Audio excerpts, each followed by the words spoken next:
Pensem nas crianças mudas telepáticas.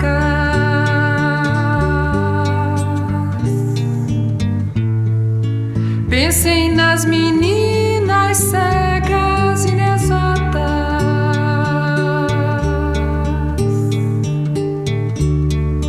Pensem nas mulheres rotas alteradas.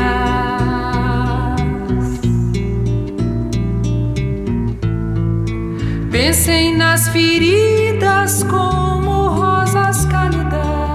Em meio a uma pandemia, muitos esforços e mentes se somam para salvar vidas. O mesmo pode acontecer durante uma guerra, mas com outros objetivos.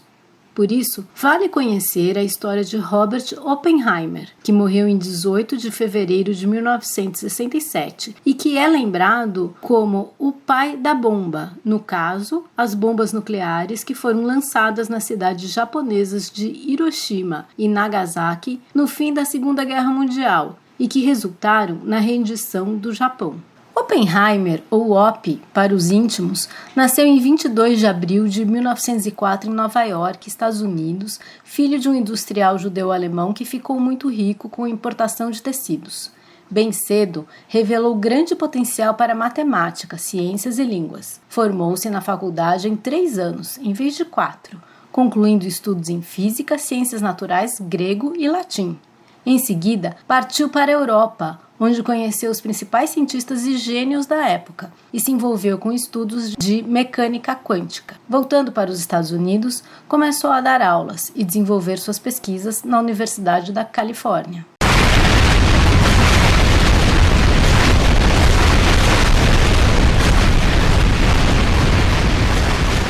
Os anos passam. O nazismo crescia na Europa e logo antes do início da Segunda Guerra, as notícias no meio científico davam conta de que os alemães estavam no caminho de construir uma arma nuclear. O próprio Einstein escreveu para o presidente Roosevelt dos Estados Unidos para alertá-lo. Foi o início do ultra-secreto Projeto Manhattan, em 1942.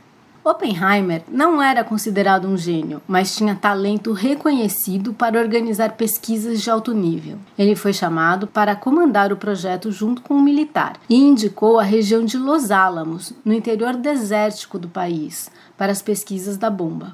Aliás, Opp também era fã de montanhas e mares. Como funciona uma bomba nuclear?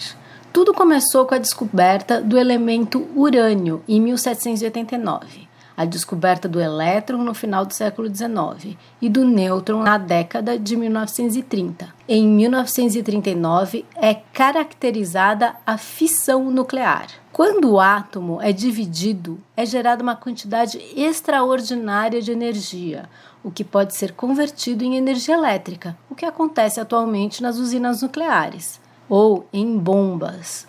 O desafio era gerar uma reação em cadeia que pudesse ser controlada para explodir no momento necessário. O primeiro teste da bomba se deu em 6 de julho de 1945, ou seja, em 3 anos, com o esforço de milhares de operários e cientistas, e calcula-se incríveis 2 bilhões de dólares, os Estados Unidos tinham a bomba. A Alemanha já havia se rendido, mas o teste foi feito assim mesmo.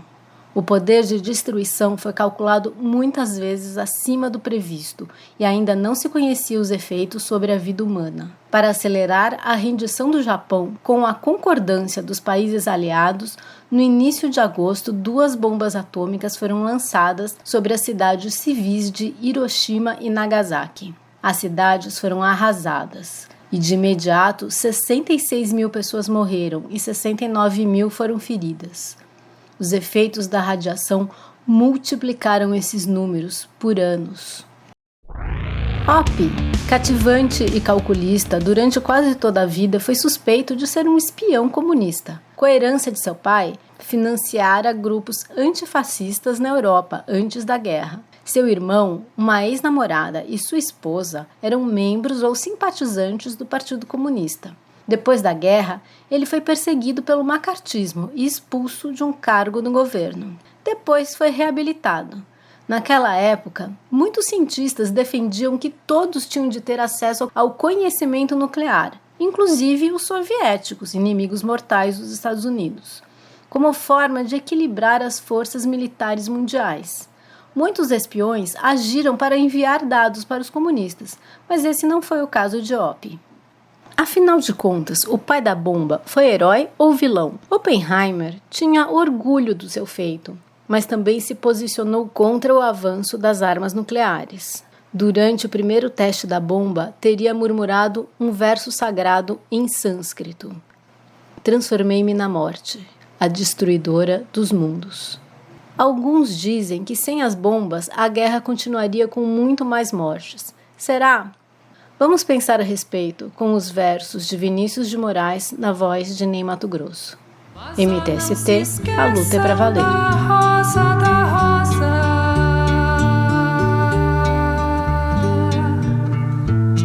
Da rosa de Hiroshima, rosa hereditária.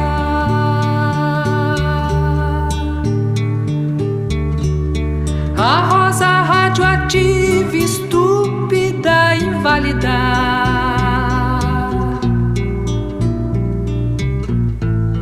A rosa com cirrose, a anti-rosa atômica.